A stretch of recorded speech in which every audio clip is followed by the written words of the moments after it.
Mr. President, before I begin, I want to mention Pope Francis, who died last Monday. Since he became Pope in 2013, Pope Francis captured the world's attention with his simplicity. He had great compassion for the least among us, and he sought them out wherever he went.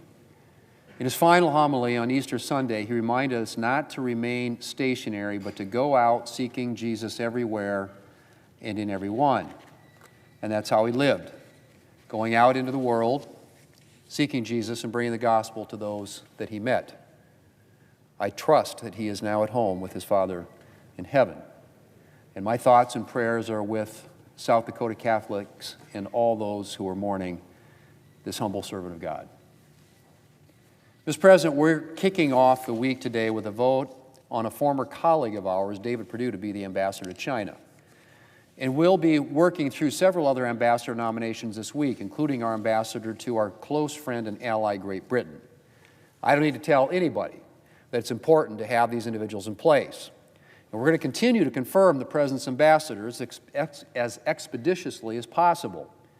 We're also going to continue to focus on filling out the rest of the President's administration. The President needs to have his team in place so that he can do the job he was elected to do. And I intend to make sure that happens as quickly as possible. We've already set a brisk pace on nominations, confirming more than 50 to date. And we're going to have a lot more nominees coming out of committee. And I want to make it very clear that we're going to process those nominees in a timely fashion. As I've said before, we can do this the easy way or the hard way, but one way or another, we're going to get it done. The President needs to have his team in place, and we have a lot of other work to do. And speaking of some of that other work, before Easter, the House and the Senate took a major step forward on a permanent extension of tax relief for American families by passing a budget resolution that will allow us to proceed to a final bill. We've been working toward the text of that final bill for months, and drafting has only accelerated since passage of the budget resolution. And I'm looking forward to House and Senate taking up the final legislation. Mr. President, there's a lot on the line here. The tax relief that Republicans passed in 2017, which puts more money in Americans' pockets, is set to expire at the end of this year. And without congressional action, in 2026, tax rates will increase. The child tax credit will be cut in half, and the standard deduction will be nearly halved. Americans making less than $400,000 a year would see a $2.6 trillion tax hike. And a typical family of four making $80,000 would be sending an additional $1,700 to Uncle Sam. Republicans, Mr. President, do not intend to let that happen.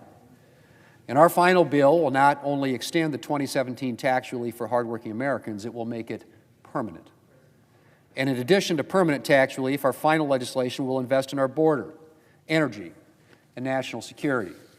All three have suffered in recent years under the Biden administration. And Republicans are committed to securing our border, unleashing America's abundant energy resources, and ensuring that our military has the resources it needs to deter and defeat any threat. Finally, our legislation will also include substantial savings measures as we take a hard look at how we spend taxpayer dollars and work to get our country on a more sustainable fiscal path. Work on drafting this legislation continues.